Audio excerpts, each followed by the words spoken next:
What's up, everybody? Welcome to SLC Puck. It's a pleasure to be with you. It's a Tuesday episode. It's a very special occasion. I don't know if we've ever done an episode on a Tuesday yet. This is one for the books. If you guys follow the show, you know I regularly drop episodes like Wednesday, then Sunday. But I'm going out of town tomorrow. I'm going up to the lake. So you're going to see an even pinker version of me when I do come back, you know, sunburn and all that. So that'll be that. But in the meantime, I hope there's not any news that happens while I'm gone either. You know, that's kind of always my fear when I step away from the show for a little bit. I'm like, okay, because we know that Smith Entertainment Group is watching the show. They're waiting till Thursday to make their news. They've done this repeatedly. They're screwing with me. I love it. I think it's fun. They're keeping me on my toes. It's making the show even better, if you ask me. But we'll see what happens. I'll probably be back on Sunday. If not, I'll get you the next episode as soon as I can. But don't forget to like, comment, subscribe. Did I tell people my name? My name's Austin Facer. I'm the host of the show, by the way. I might have, yeah. We're getting going here a little bit late, but we're still excited. Hey, but I wanted to give you guys a big announcement. As you know, I have a little store here as well that has some merch. slcpuck.shop. You got cool sweatshirts like this. This is a sweatshirt that my mother ordered. And because I love and appreciate you guys so much, and I have had a few orders, by the way, and I said this at the in the draft party vlog that I actually bumped into Ed, who purchased one of my hoodies with the bird with the middle finger, thing. And it was really cool to see him with the sweatshirt. I'm like, I want more people to have the stuff. So I slashed the prices like crazy on all the stuff. You guys are basically going to be getting it at cost. So go ahead and check that out at slcpuck.shop. But let me ask you guys this.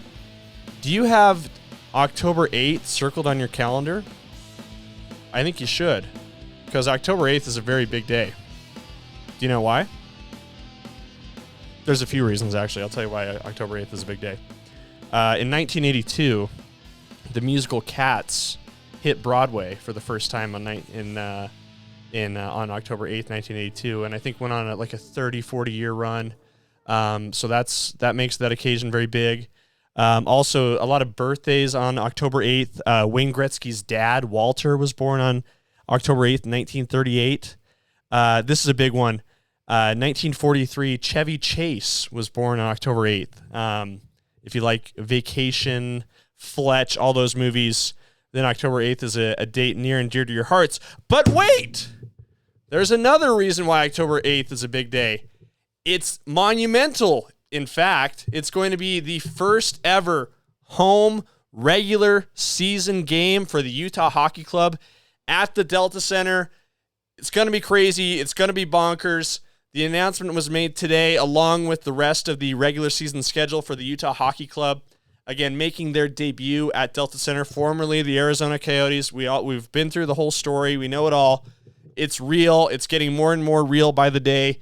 We now have dates to look forward to, and the first of which is October 8th. And I'm excited. I really am. It's going to be a lot of fun. Now, which team did they draw for their first game? The Chicago Blackhawks. And obviously, as I think I speculated, and I'm sure a lot of people out in the hockey sphere and in the sports world speculated, this game will be nationally televised. It's going to be a part of ESPN's triple header of hockey action. Puck's going to drop at 8 p.m. here. Utah Hockey Club taking on the Chicago Blackhawks. And I don't think we know fully what to expect in terms of atmosphere. We've seen a little bit of the Delta Center already. The team is starting to take shape. I'm going to talk a little bit more about some of the pickups, some of the roster moves that have happened over the last week. There were plenty, obviously. I mean, even since the draft, we've had a slew of signings and a trade or two that I'm going to get into a little bit for you guys. But let's, just in case you're new to this and you're curious what the Chicago Blackhawks bring to the table as an opponent, maybe you're planning on going to the first game, you want to see what it's all about, and you're curious, is this a formidable foe that the Utah Hockey Club will be taking on? I'll tell you straight up, no, it's not. You can see a Chicago Blackhawk behind me celebrating a goal. That's not going to happen very often for the Blackhawks. It might not happen at all when they come to see the Utah Yeti at the Delta Center. just to fill you in on the Blackhawks, some quick stats here. Last season, they were an abysmal 23, 53, and 6, including a 7-32-2 mark on the road. But if you know anything about the hockey world, if you know anything about the Blackhawks right now, you know that their main dude, their star player, is a guy named Connor Bedard. He was this last season's Calder Award winner as the top rookie in the NHL. And he was a very highly touted prospect, considered a generational talent when he came into the league. So I know, Blackhawks fans were probably rejoicing when they got the first overall pick in last year's draft to get him. And he was kind of an immediate contributor. He had a great year. He had 22 goals, 39 assists for 61 points, led the team in all three categories. So if that tells you anything about where the Blackhawks are right now, it's that an 18-year-old led the team in almost every scoring category, in fact. This year, they drafted second. They went with a defenseman. His name is Artyom Leshinov. And if you guys saw my draft log, I had a couple of Blackhawk fans in front of me that knew how to pronounce his name much better than I, and also added the commentary that he's a right-shot defenseman. That's a rare commodity in the NHL, I believe is exactly what was told to me. I listened to like a little snippet of Chicago sports radio to get a feel for how they're feeling about him for Leshinov. Come on, hockey. These hockey guys and their names. They're asking so much out of me. It's absurd, but I'm going to do my best. But they found the guys who do radio up in Chicago found a nice way around having to say his name. They just call him Artie the Party, and that's what we'll call him here on the show if he ever does anything that we need to talk about. We'll call him Artie the Party. But anyway, the schedule's out for the Utah Hockey Club in their inaugural season. I don't know if you saw on social media, they played a slick little video with a Zamboni getting revved up and excited to go, and then, leisurely making its way around the ice of the Delta Center. Kind of a clever, fun little video. But it's real now. We have dates on our calendar. It's getting more and more real by the day. It's absolute craziness.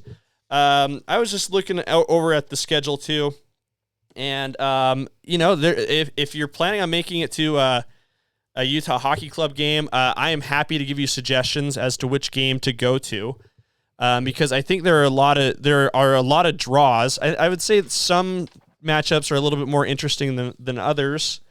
And so I went through the schedule, and I was like, these are the games that I would sort of put a star next to as something. Maybe if you do get a chance to go to a game, these would be the ones to go to. And I'll try to give you a good reason why for each one. So let's just go through the schedule really quick, through the highlights. The dates of note, I'll just go through home games for you. Obviously, October 8th against Chicago, that's the opener. That'll be an awesome environment. I'm going to try to find a way to get there. I don't know if it's with media credentials or with a ticket. I don't care what it takes. If I have to open a credit card and impose debt upon myself to be there, I will do it. That's what I want to do. I think that's important to me and important to a lot of people in the hockey community because it's going to be a night to remember. But there's also some other cool dates on the calendar as well. On the 19th of October, the Boston Bruins come to town, and that'll really be the new hockey community's first look at a really great team. Boston has been one of the more excellent teams in the Eastern Conference and in all of hockey over the last 2 years. And they have quite a few guys, David Pasternak, Brad Marchand, who are definitely worth seeing. So that's one to circle as well. Later in the month, the Colorado Avalanche will be making their first appearance here on the 24th. I'm sure a lot of people will be interested in that. Cale Makar, Nathan McKinnon, the reigning MVP of the league. I'm sure there are a lot of people who were just Avalanche fans anyway already. Who will be excited to see that. On the 28th of October, the San Jose Sharks are in town. Obviously, they picked first overall in the last NHL draft. They took Macklin Celebrini. I think you can expect them to be a very bad team again. But to see like another young up-and-coming prospect might be pretty cool. Moving through the calendar, another one I thought was cool. We'll just head into November here, was on the 15th when the Vegas Golden Knights come to town. Again, another team that I think has a lot of local support already. I think people will be excited to see them here. A few days later on the 18th, the Washington Capitals are here. And that might be one of your last chances to see Alex Ovechkin, who may eventually be the all-time leading goal scorer in the NHL, depending on how long he can keep playing. But he's probably only got a year or two left in him. And so this might be one of your last chances to see one of the all-time great players in NHL history, Alex Ovechkin. So that's one to circle there. At the end of the month in November, on the 29th, the Edmonton Oilers are in town. You won't want to miss Connor McDavid or Leon Draisaitl. They obviously were in the Stanley Cup final this last year. Took it to 7 games against the Florida Panthers. So that's an interesting one right there. Moving into December, if you missed the Avalanche the first time they were here, you'll have another opportunity to see them again on the 27th. So, hey, maybe a nice little Christmas present for the hockey lover in your family. Tickets to see the Avalanche on December 27th. How about that? January, the games that I thought were most interesting then, on the 8th, the Florida Panthers are here. Obviously, they're the reigning champions, really great team. Be fun to see the reigning champs in Salt Lake. See what that's all about. They play like a really physical, fun style as well. On the 29th, kind of in the same ilk as what I said about Alexander Ovechkin, comes the guy he's been most closely related to throughout his career. Sidney Crosby and the Pittsburgh Penguins are in town. And again, he's kind of getting into the twilight of his career. Still a very effective player. Still does a lot of great things for Pittsburgh. He was really big in getting that team almost into the playoffs. He kind of single-handedly almost got them there, put the team on his back. But again, he's been in the NHL for probably almost 20 years now, at least 15. And so we're running out of time to see Sidney Crosby here in Salt Lake City. So that's definitely one to have on your calendar as well for a game you're considering seeing. And I hear all the time people say, yeah, I'm a Penguins fan. You know, I've heard that multiple times at the draft party. So that's one to keep in mind. February is going to kind of be a slower month, just looking at the calendar. Not really any games that stood out. And there's going to be a break from February 12th to the 20th for something that the NHL is calling, this is a new tournament, I believe, called the Four Nations Face-Off. This is going to be in place of the All-Star Game. So the NHL is going to host the Four Nations Face-Off. It's going to be an international tournament, 9-day period from the 12th to the 20th, tournament between NHL players hailing from Canada, Finland, Sweden, and the United States. And they're going to play those games in Montreal and Boston. So that's going to be in place of the All-Star Game this year. So if we don't get any All-Stars this year, you'll know why. And maybe as that tournament approaches, we'll talk about guys on the Utah Hockey Club who might end up playing in it, because I think there might be a couple. But then getting back into Utah Hockey Club's schedule, again, I just talked about February. We'll hop into March. On the 10th, the Toronto Maple Leafs are in town, and that'll be a chance to see one of the game's elite scorers. You could make the argument he's the best scorer in hockey right now, Austin Matthews. Good name. He spells it stupidly, though. He spells it O-N, which has always bothered me. Austin Matthews. Yeah. Yeah, I mean, I really don't like when people misspell my name, and I don't get how that happens, because it seems like a pretty straightforward name to me, Austin. You know, we've all seen that spelled correctly, right? But apparently Austin Matthews' parents, you know, they're from Arizona, I believe, just missed it and decided to spell Austin O-N. And I really want to like Austin Matthews because he's got swag. He's kind of helping make hockey cool. You know, he is very talented. He's a great goal scorer. But I just get hung up on the fact that his name is spelled incorrectly, and I think that prevents me from wanting to really like him. But regardless, if you like good hockey and you want to see one of the game's premier talents, March 10th, he'll be in town. And then last month of the year before the playoffs, we'll see if the boys can make it there. But on April 3rd, the LA Kings pay a visit, and that'll be a homecoming for Trevor Lewis, who I really wanted to sign with the team, but elected not to. He re-signed with the LA Kings, where he spent the bulk of his career, and I suspect that this might be his last season. So one of his last games in the NHL, he'll be playing in front of the hometown fans here in Salt Lake City. So a lot of fun, a lot of excitement happening. And I mean, I know I'm looking for, and again, it's getting more and more real by the day. We're actually seeing guys on the ice in Utah Hockey Club regalia now. I pulled out the word regalia. How you like that? I love when I reach into my memory bank to try to find a fun word and just pulled out tractor beam, if you will, regalia, word of the day. But what I'm referring to is that the rookie development camp that's happening right now in Park City.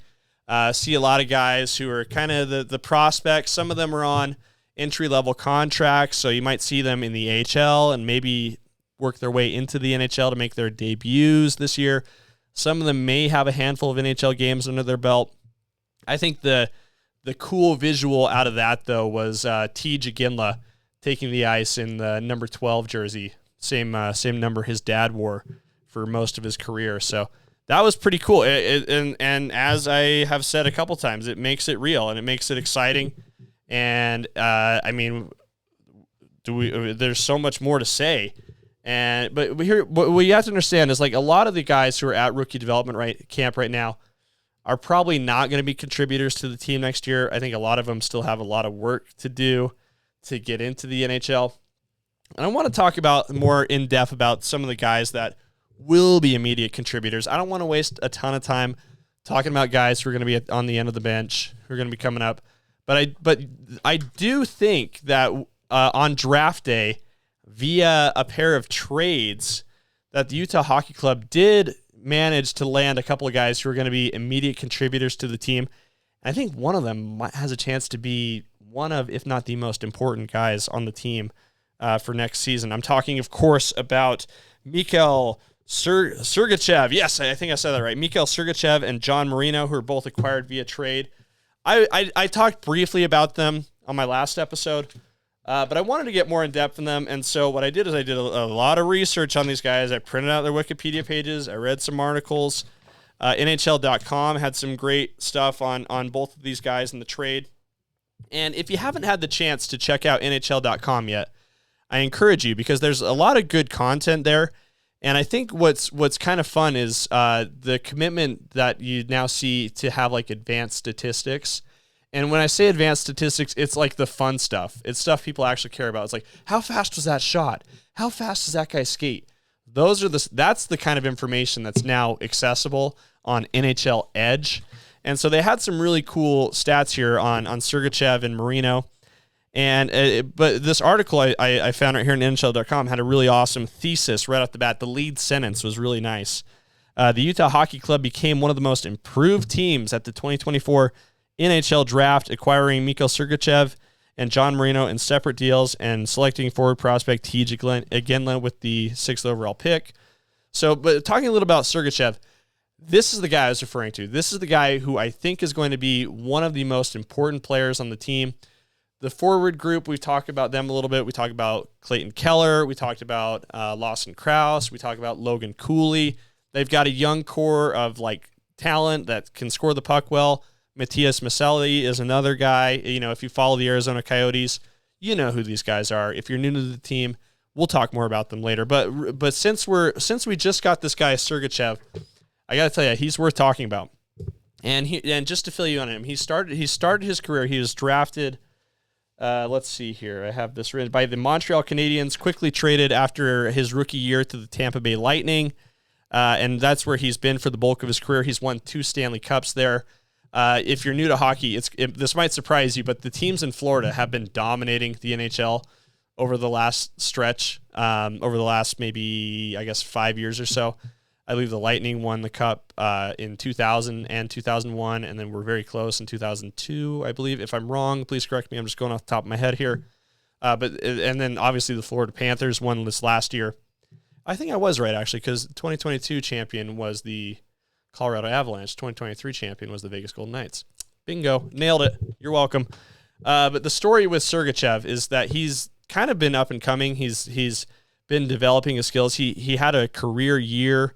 Not this last year, but the year before. This last year, he had, like, a really severe leg injury and was out most of the year, and then somehow made what they called a miraculous recovery to play a couple of playoff games for the Lightning. But again, only played 34 games last year, so there's not, like, a ton to look at statistically. The year before is what should get you excited. He had a career year that year. He had 64 points, 54 assists, so he's a playmaking guy, gets the puck moving around. And had 10 goals as well, which tied his career high. But he did all that in kind of like a number 2, number 3 role, because Tampa Bay has been led at defense, at least by Victor Hedman, for quite a while. But now I think the prognosis and the hope, the prediction, is that Sergachev's ready. He's still in his mid-20s. I believe he's 26 years old. So he's right in the prime of his career. He's still on an upward trajectory. He'll be coming back from injury. He'll have the whole offseason to recover. I think I just saw a picture of him like octopus fishing or doing something crazy. So the guy's out and about. He's active. And now that he's going to be the number one option on the blue line for the Utah Hockey Club, he's going to get a chance to really show off his skills. And he's got them. He's got skills. And again, when I talk about NHL Edge, these are the fun stats they've got here, okay? So per NHL Edge stats, Sergachev ranked in the 92nd percentile in top shot speed. His top speed, shot speed, slap shot, I guess you could say, was 98.92 miles per hour, so just under 100 miles per hour. And he was in the 96th percentile in average shot speed, so that includes like wrist shots, snap shots, just any kind of shot. Average shot speed was 68.34 miles per hour. So he's got a really hard shot. He also skates his ass off. He was in the 91st percentile in total skating distance in the 2022-2023 season before he broke his leg. His shot speed that year was over 100 miles per hour. That was his hardest shot, and that put him in the 97th percentile. His average shot speed was in the 95th percentile. And interestingly, they also have the range of his shot, and he takes some of the longest shots in the NHL, which is kind of what you would expect from a defenseman. Obviously, they're back on the blue line. That's where they're taking their shots. But a hard shot like that is still very hard to stop and can create a lot of rebound possibilities. Without having seen all of his games, I'm sure that's where plenty of his assists came from, was a rebound from one of his shots at the blue line. So the other thing that I want to say about these two guys, as I was getting in their stories, they both have really different paths to the NHL, which I think has helped me better understand the process of how understanding a guy like T. Ginla and the other guys who have been drafted are going to end up playing for the Utah Hockey Club. Because Sergachev was a first-round pick in 2016 by the Canadiens, and sort of impressively is how they say it. He made the opening night roster his rookie night year. He made his NHL debut, but played only 4 games before they sent him back to his junior club, the Windsor Spitfires. And they do that just because of how the contracts work. And I'm still learning more about this. It's very convoluted and complex, but I believe if you play 9 or less games, it doesn't count towards your first year on your contract. So that's why you see a lot of guys who just play a handful of games their first year because it's cheap. They get a couple. The team gets an extra year out of it. But again, he was traded to the Tampa Bay Lightning in 2017, and that's really where the bulk of his career has been. He right off the bat, he was an immediate contributor to the Lightning. He became just the 4th rookie defenseman in NHL history to score 5 game-winning goals in his rookie season. He was 19 years old in his real rookie season. And, again, has been a part of some big games, been a part of some Stanley Cup championships, like I said, in 2020, the year we all love and remember so well, and 2021. John Marino, different path to the NHL. I thought this story was kind of amusing just looking at his Wikipedia. This is how he got into hockey, okay? He was born, he's a twin, so he had a twin brother. And apparently his twin brother was born like kind of bow-legged. And what the doctors told their parents, the 2 kids, was like, hey, if you put the boys in hockey, that might eventually help straighten out his legs because of the way the skating stride works. And so both the boys, twin boys, got into hockey that way. One of them ended up playing in the NHL, John Marino. So kind of funny how that worked out. But and this is what I mean when I say that there are a lot of different paths to the NHL. Marino, kind of was proving himself as a young junior player in the United States Premier Hockey League, and was drafted by the Edmonton Oilers in the 2015 NHL draft. But it wasn't until 2019 that he made his debut with the Pittsburgh Penguins. So there was like a big gap between being drafted and finally lacing him up in the NHL. Between that time, he played at Harvard. So how would you like that? Yeah, that's a good way to kill time between being drafted in the NHL and playing in the NHL, is getting a degree in something at Harvard. Smarty pants. Hate those guys. But anyway, not much else to say about Marino in terms of interesting stories, or at least not according to his Wikipedia. I'm sure he's a fascinating guy. I'm sure he does a mean Matt Damon impression because he's from the Boston area. But, just a little bit more about him. He's just kind of a rock-solid guy. He's really good at moving the puck through the neutral zone. That's sort of another thing that the NHL stats people touted him and Sergachev on. But statistically, he's not going to knock your socks off, but he's still a very solid, effective player, especially as a defenseman. His rookie year with the Penguins, he scored 6 goals. He's never exceeded that since then. But still, the feeling is that these guys really add some much-needed stability, playmaking ability, size. They're both over 6 feet. Sergachev's 6'3", I believe. John Marino's 6'1". So both big guys, big bodies. They add a lot to the team, and I think there's a lot to get excited here as the roster starts to take shape. I think what the team really wanted to do, formerly as the Coyotes, the team was really young, really raw, probably didn't have like a lot of maturity that I think you need from a contending team. But they've added some guys who have played in some really big games. I talked about Sergachev has won 2 Stanley Cups. Another guy they signed, another defenseman, Ian Cole, has won 2 Stanley Cups. He was part of the Pittsburgh Penguins run when they won in 2016 and 2017. Another guy they just added, Kevin Stinlin, won with the Panthers last year as a forward. So things are going pretty good for the Utah Hockey Club in terms of building out a roster that can compete more this year. Bill Armstrong, the general manager, has cautioned. He's like, hey, I don't think this team's Stanley Cup contention ready, but I think we're going to have a fun team. I think we're going to have a much better shot at making the playoffs. He also added, when he took over the team as the general manager of the Coyotes, it might have been the worst roster in the history of the NHL at that point. I think it was probably around 2020. So the team's come a long way from worst to first. Not quite yet, but it could happen. We'll see how things go. The future looks bright. I'll tell you this. ESPN did their grades for each team in the NHL draft.